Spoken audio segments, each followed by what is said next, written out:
So ஜாதகத்தில் உங்களோட பலனை பல வகையாக பிரிக்கலாம். ரொம்ப முக்கியமாக சொல்லக்கூடியது இந்த 5 வகையான விஷயங்கள். இந்த 5 வகையான விஷயங்கள பார்த்து அதற்குண்டான ஒரு பரிகாரம் என்ன அப்படின்னு சொல்லி செய்யும்போது, உங்களோட வாழ்க்கையில மிகப்பெரிய ஒரு முன்னேற்றத்த அடைய முடியும். ஸோ அந்த பரிகாரம் என்ன அப்படின்றத பத்தி ஆல்ரெடி நெறைய வீடியோஸ் நான் போட்டிருக்கேன். நீங்க அத பார்க்கலன்னா பார்த்து தெரிஞ்சுங்க. அந்த பரிகாரம் வேணும் அப்படின்னா ஆஃபீஸ் நம்பர கான்டாக்ட் பண்ணுங்க. ஒரு 3 to 4 டேஸ்ல உங்களுக்கு வாட்ஸ்அப் பண்ணுவாங்க. அழைக்கிறான் மாதவன். எல்லோருக்கும் வணக்கம். ஸோ இன்னைக்கு இந்த வீடியோ பதிவில் ஒரு முக்கியமான ஒரு விஷயத்தை பற்றி நம்ம பேச போகிறோம். ஏகப்பட்ட விஷயங்கள் ஆல்ரெடி நம்ம யூடியூப் சேனலில் ஷேர் பண்ணிகிட்ருக்கோம். இன்றைக்கி வீடியோ பதிவு ரொம்ப ரொம்ப முக்கியமான ஒரு விஷயம். இந்த வாழ்க்கையை கிட்டத்தட்ட நம்ம பல ஆண்டுகளாக நம்ம வாழ்ந்துட்டுருக்கோம். ஏகப்பட்ட விஷயங்களில் நம்ம லாக் ஆகிருப்போம். லைக் வந்து பார்த்திங்கன்னா, ஒரு மனக்குழப்பம் இருந்திருக்கலாம், எதிர்மறையான எண்ணங்கள் உருவாயிருந்திருக்கலாம், மன சஞ்சலங்கள் உருவாயிருந்திருக்கலாம், குழப்பமான சிந்தனை உருவாயிருந்திருக்கலாம். இப்படி ஏகப்பட்ட விஷயங்களில் இந்த மனதோட பிடியில் போய் நம்ம லாக் ஆகிருப்போம். ஸோ இந்த பிரெயின் வந்து பொல்யூட் ஆகிருக்கும். அதனால் உங்களுக்கே தெரியாமல் இந்த பிரெயின் ரொம்ப டாக்ஸிக் ஆகிருக்கும். எந்த மாதிரியான அறிகுறிகள் இருந்ததுன்னா இந்த பிரெயின் டிடாக்ஸ் அவசியம் அப்படின்னு சொல்லி பார்த்தீங்கன்னா, தொடர்ச்சியான சிந்தனை. எப்போ பார்த்தாலும் வந்து பார்த்தோன்னா ரொம்ப சிந்திச்சுக்கிட்டே இருப்பாங்க. இந்த மாதிரியான தொடர்ச்சியான சிந்தனை உங்களுக்கு இருக்குன்னா பிரெயின் டிடாக்ஸ் அவசியம். நினைவுத்திறன் குறையிறது, தூக்கமின்மை, கனவுனால ஒரு பிரச்சனையை ஃபேஸ் பண்ணிகிட்டே இருக்கிறது, எந்த ஒரு விஷயத்துலையுமே நிலைச்சு இருக்க முடியாமல் இருக்கிறது, இந்த மாதிரியான நிலையை நீங்கள் ஃபேஸ் பண்ணுறீங்க அப்படின்னா உங்களுக்கு பிரெயின் டிடாக்ஸ் அவசியம். அப்போ இந்த பிரெயின் டிடாக்ஸ் எப்போ சப்போர்ட் பண்ணோம் அப்படின்னா, நீங்கள் நல்லா தூங்கும்போது, மன அமைதியுடன் இருக்கும்போது இந்த பிரெயின் டிடாக்ஸ் ரொம்ப சூப்பராக வேலை செய்யும். ஸோ அடுத்த 7 நாட்களுக்கு இந்த பிரெயின் டிடாக்ஸ் நம்ம எப்படி பண்ணுறது அப்படின்றத பற்றி பார்க்க போகிறோம். 7 நாளைக்கு 7 ஸ்கெடியூல் நான் உங்களுக்கு தரப்போகிறேன். ஸோ டே 1 என்ன அப்படின்னா டிஜிட்டல் டிடாக்ஸ். ஏன்னா இன்றைக்கி முழுவதுமாக நம்ம மொபைல் ஃபோன்ஸ் யூஸ் பண்ணிகிட்ருக்கோம். நம்மளோட மொத்த வேலையுமே வந்து ஸ்க்ரீன் சம்மந்தப்பட்டு இருக்கிறதுனால வேலையை பார்த்தா மட்டும் பரவாயில்ல, அதில் என்ன பண்ணுறோம் அப்படின்னா தேவையில்லாமல் ப்ரௌஸ் பண்ணுறது. ஸோ நம்ம டோட்டலாக நம்மளோட டைமை மொத்தமும் அதிலே ஸ்பெண்ட் பண்ணுறது அப்படின்னு இருக்கும்போது ஏகப்பட்ட பிரச்சனைகளை நீங்கள் ஃபேஸ் பண்ண ஆரம்பிக்கிறீங்க. ஒரு கட்டத்துக்கு மேலே தூக்கம் வராமல் இருக்குது, மனக்குழப்பம் ஏற்படுறது, எல்லாமே இந்த மாதிரியான விஷயங்கள் ஏற்படுறதுனால நெக்ஸ்ட்டு அந்த ஃபஸ்ட்டு டேயில் நீங்கள் என்ன பண்ணணும் அப்படின்னா இந்த சோஷியல் மீடியாவை தேவையில்லாமல் யூஸ் பண்ணுறதுன்றதை நீங்கள் குறைக்கணும். ஸோ அடுத்தடுத்த நாளில் இந்த ஸ்க்ரீன் டைம் எவ்வளோ நீங்கள் யூஸ் பண்ணுறீங்க அப்படின்னு சொல்லி பார்த்து டோட்டலாக நீங்கள் குறைக்கணும். பயன்படக்கூடிய ஒரு விஷயத்திற்கு மட்டும் நீங்கள் அந்த ஸ்க்ரீன் டைமை பயன்படுத்துங்க. மற்ற நேரங்களில் ஸ்க்ரீனை பயன்படுத்த வேண்டாம். ரொம்ப முக்கியமாக சொல்கிற ஒரு விஷயம் என்ன அப்படின்னா, 8 மணிக்கு மேலே இந்த ஸ்க்ரீனை பயன்படுத்தாத ஒரு நிலை உங்களால் ஏற்படுத்திக்க முடியும்னா ஏற்படுத்திங்க. ஸோ டே 2 என்ன அப்படின்னா ஜேர்னல் எழுதுறது. உங்களோட மனதில் என்ன மாதிரியான விஷயங்கள் ஓடினாலும் ஜஸ்ட் ஒரு பேப்பர் எடுத்துங்க, ஒரு ஒயிட் பேப்பர் எடுத்துங்க, ஒரு பென் எடுத்துங்க. உங்களோட மனதில் ஒரு குழப்பமான சிந்தனை ஓடினாலும், ஒரு கவலை ஓடினாலுமே, சந்தோஷமான ஒரு நிகழ்வுகள் உங்களுக்கு ஓடினாலுமே, எந்த ஒரு விஷயங்கள் உங்களோட மனதில் ஓடுதோ அது எல்லாத்தையுமே நீங்கள் பதிவு பண்ணணும். எல்லாத்தையும் உட்காந்து நீங்கள் எழுத ஆரம்பிங்க. அதுக்கப்புறம் என்னென்ன நடக்குதுன்னு சொல்லி நீங்களே பாருங்கள். ஸோ டே 2 உங்களோட மனதில் ஓடக்கூடிய எல்லா பதிவுகளையும் அப்படியே நீங்கள் வந்து ஒயிட் பேப்பரில் நீங்கள் எழுதுறீங்க. டே 3 நீங்கள் மெடிடேஷன் அட்லீஸ்ட் ஒரு 10 to 15 மினிட்ஸ் பண்ணணும். எனக்கு இது வரைக்கும் தியானமே தெரியாது அப்படின்னீங்கன்னா ஜஸ்ட்டு கண்ணை மூடி ஒரு 10 to 15 நிமிஷம் சும்மா உட்காருங்க. இல்லையே எனக்கு அந்த டைமில் தான் எண்ணம் ரொம்ப ஜாஸ்தி ஆகுது அப்படின்னு சொல்லி சொன்னீங்கன்னா பிரச்சனை இல்லை. நீங்கள் எண்ணங்கள் பின்னாடி ஓடாமல் ஜஸ்ட்டு ஒரு 15 நிமிஷம் கண்ணை மூடி நீங்கள் உட்காருங்க போதும். இப்படி கண்ணை மூடி உட்கார ஆட்டோமேட்டிக்காக அதுவே தியானமாக மாறும். ஒரு 10 to 15 மினிட்ஸ் நீங்கள் டெய்லி உட்காரும்போது ஒரு மனக்குழப்பத்தில் இருந்து உங்களை வெளியே கொண்டு வர்றதுக்கு மிகப்பெரிய லெவலில் சப்போர்ட் பண்ணும் இந்த தியானம். அப்போது எனக்கு வேறு யாராவது கைட் பண்ணுறாங்க, நான் ஒரு கைடட் மெடிடேஷனாக ஏதாவது ஒரு ஆடியோ கேட்டு நான் பண்ணலாமா, இல்லை இதுக்கு முன்னாடி நான் வாங்கின பயிற்சியை வச்சு நான் பண்ணலாமா அப்படின்னா தாராளமாக நீங்கள் எந்த ஒரு பயிற்சியாக இருந்தாலும் பண்ணலாம். ஸோ 4வது நாள் என்ன அப்படின்னா நேச்சருடன் முதல்ல கனெக்ட் ஆகணும். நம்ம என்ன பண்ணுறோம் அப்படின்னா இன்றைக்கி தூங்கி எழுந்த உடனே டிவி பார்க்குறோம், மொபைல் ஃபோன் யூஸ் பண்ணுறோம், அதுக்கப்புறம் வந்து குளிக்கிறோம், சாப்பிட்றோம், ஆஃபீஸ் கிளம்புறோம். அப்புறம் திரும்பவும் வந்து ஆஃபீஸ் டைம் முடிஞ்சதுக்கப்புறம் திரும்பவும் வந்து பேக் டு ஹோம்.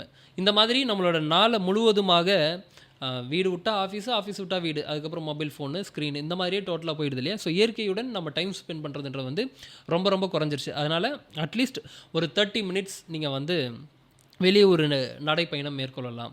அப்படின்னு மேற்கொள்ளும் போது நீங்கள் என்ன பண்ணலாம் அப்படின்னா இங்கே இருக்கக்கூடிய வானத்தை கவனிங்க, இயற்கையை கவனிங்க, செடி கொடிகள் என்ன மாதிரியான நிலையில் இருக்குதுன்னு சொல்லி கவனிங்க. எல்லாத்தையுமே ரொம்ப கவனமாக நீங்கள் பார்த்து அந்த இயற்கையுடன் ஒத்திசைவாக அந்த இயற்கையுடன் நீங்கள் இணைந்து நடந்து பாருங்கள். மிகப்பெரிய லெவலில் உங்களோட பிரெயின் வந்து டீடாக்ஸ் ஆகிறத உங்களாலே பார்க்க முடியும். இது எல்லாமே நீங்கள் கவனிக்கும் போது கையில் மொபைல் ஃபோனை வச்சுட்டு மொபைல் ஃபோனையும் பயன்படுத்திட்டு டோட்டலாக திரும்ப அந்த இயற்கையுடன் நான் வந்து இணைகிறேன் அப்படின்னா ஒர்க் அவுட் ஆகாது. இந்த மொபைல் ஃபோன் இல்லாமல் இப்போ நான் வாக்கிங்லாம் நீங்கள் போகிறீங்கன்னா வச்சுக்கங்க, ஒரு சேஃப்டிக்கு நீங்கள் மொபைல் ஃபோன் வச்சுங்க. பட் மொபைல் ஃபோனை யூஸ் பண்ணிக்கிட்டே நடக்கிறதுனால ஒரு பிரயோஜனமும் கிடையாது. இயற்கையை கவனிங்க, மிகப்பெரிய லெவலில் பிரெயின் டீடாக்ஸ் ஆகும். 5வது நாள் என்ன அப்படின்னா நீங்கள் உங்களோட உடம்பை டீஹைட்ரேட் ஆக விடாமல் தண்ணி நல்லா அதிகமாக குடிக்கணும். எப்படி அப்படின்னா, ஒரு அட்லீஸ்ட் ஒரு 2 to 3 லிட்டர்ஸ் ஆகுது அல்லது வந்து ஒரு 3.5 லிட்டர்ஸ் ஆகுது டெய்லி நீங்கள் எடுத்துக்கணும். அதே மாதிரி வந்து பார்த்தீங்கன்னா, பிரெயின் வேலை செய்யக்கூடிய நல்லா சூப்பராக வேலை செய்யக்கூடிய சில அந்த உணவுகளை நீங்கள் எடுத்துக்கணும். ஸோ நீங்கள் போய் கூகுளில் சர்ச் பண்ணி பாருங்கள், இந்த மூளை நல்லபடியாக இயங்குறதுக்கு ரொம்ப ஃப்ரெஷ்ஷாக இயங்குறதுக்கு எந்தெந்த மாதிரியான உணவுகள் சாப்பிட்லான்னு சொல்லி நீங்கள் கூகுளில் சர்ச் பண்ணி பாருங்கள். நிறைய விஷயங்கள் கொடுக்கும். வால்நட்டாக இருக்கட்டும், அதே மாதிரி வந்து பார்த்தீங்கன்னா ப்ளூபெரியாக இருக்கட்டும், இந்த மாதிரி ஏகப்பட்ட விஷயங்கள் இருக்குது. கூகுளில் சர்ச் பண்ணி பாருங்கள், பார்த்து அதை நீங்கள் எடுத்துக்கோங்க. பிரெயின் ரொம்ப ஃப்ரெஷ்ஷாக வேலை செய்ய ஆரம்பிக்கும். ஸோ 6வது நாள் நீங்கள் என்ன பண்ணலாம் அப்படின்னா, அமைதி நிலைக்குள்ளே இருக்கணும். சைலன்ஸ் மிகப்பெரிய ஒரு விஷயத்த உங்களுக்கு ஏற்படுத்தும். சைலன்ஸ் மிகப்பெரிய ஒரு விஷயத்த உங்களுக்கு டீச் பண்ணும். நீங்கள் ஒரு மணி நேரம் அமைதியாக இருக்க முடியுமா அப்படின்னு சொல்லி கவனிச்சு பாருங்கள். ஏன்னா காலையில் எழுந்த உடனே நம்மளுக்கு ஆஃபீஸ்க்கு இமீடியட்டாக நம்ம கிளம்ப போகிறதில்ல. ஒரு மணி நேரம் இந்த சைலன்ஸில் உங்களோட டைமை ஸ்பெண்ட் பண்ணி பாருங்கள். அதே மாதிரி உங்களுக்குள்ள என்ன மாதிரியான நிகழ்வுகள் நிகழுது அப்படின்றத ஒரு சுய பரிசோதனை செஞ்சுக்கணும்.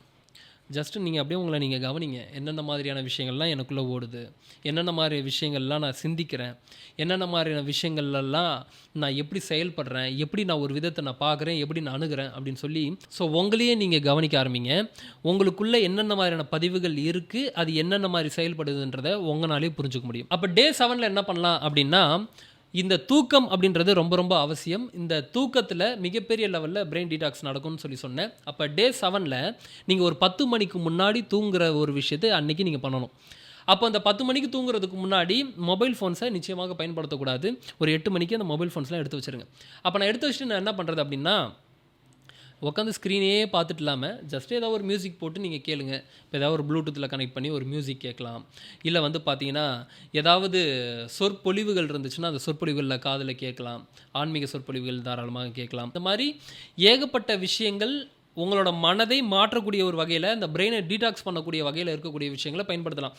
இப்போ இசையை நான் கேட்குறேன்னு சொல்லிட்டு மொபைல் ஃபோனை யூஸ் பண்ணிகிட்டே இருந்தீங்கன்னா ஆட்டோமேட்டிக்காக நீங்கள் என்ன ஆவீங்கன்னா, இந்த மொபைல் ஃபோனுக்கு நீங்கள் அடிக்ட் ஆகி அப்படியே நீங்கள் என்ன பண்ணுறேன்னே தெரியாமல் நீங்கள் ட்ராவல் பண்ண ஆரம்பிச்சிருங்க. அதனால் ஏதாவது ஒரு ப்ளூடூத்தில் போட்டு விட்டு கனெக்ட் பண்ணிவிட்டு ஒரு மியூசிக் பிளேலிஸ்ட்டை நீங்கள் டோட்டலாக ஆன் பண்ணி விட்டுட்டு அப்படியே நீங்கள் பாட்டுக்கு கேட்குறா இருந்தால் அப்படியே டோட்டலாக கேளுங்க. ஸோ இப்படி நீங்கள் கேட்கும்போது மிகப்பெரிய லெவலில் ஒரு மாற்றத்தை உங்களோட லைஃப்பில் நீங்கள் பார்க்க ஆரம்பிப்பீங்க.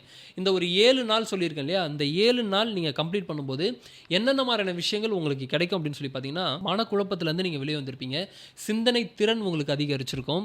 ஒரு விஷயத்தை எடுத்தால் இமீடியட்டாக நான் பண்ணக்கூடிய ஒரு திறன் என்பது எனக்கு வளர்ந்துருக்கும். அதே மாதிரி ஆழ்ந்த மன அமைதி, ஒரு நிம்மதி, ஒரு சந்தோஷம், வாழ்க்கையில் வந்து எதையோ ஒரு சாதிச்சிட்ட ஒரு ஃபீலு, இந்த மாதிரி எல்லா விஷயமும் இந்த ஒரு 7 டேஸில் உங்களுக்கு மிகப்பெரிய லெவலில் மாறுறதை உங்களால் பார்க்க முடியும். ஸோ இந்த 7 நாள் நான் சொன்ன இந்த விஷயத்தை கடைபிடிச்சு பாருங்கள். ஒரு நாளைக்கு என்னென்ன பண்ணணும்னு சொல்லியிருக்கேன். இந்த 7 நாள் நீங்கள் கம்ப்ளீட் பண்ணும்போது ஒரு புதிய ஒரு மனிதராக நீங்கள் மாறுவீங்க. இந்த 7 நாள் இந்த பிரெயின் டீடாக்ஸை பண்ணிவிட்டு எப்படி உங்களோட வாழ்க்கையை மாறி இருக்கு அப்படின்றத கமெண்ட் செஷனில் பதிவு பண்ணுங்கள். மீண்டும் இதே மாதிரி இன்னொரு வீடியோ பதிவில் நான் உங்களை சந்திக்கிறேன். நன்றிகள். வணக்கம்.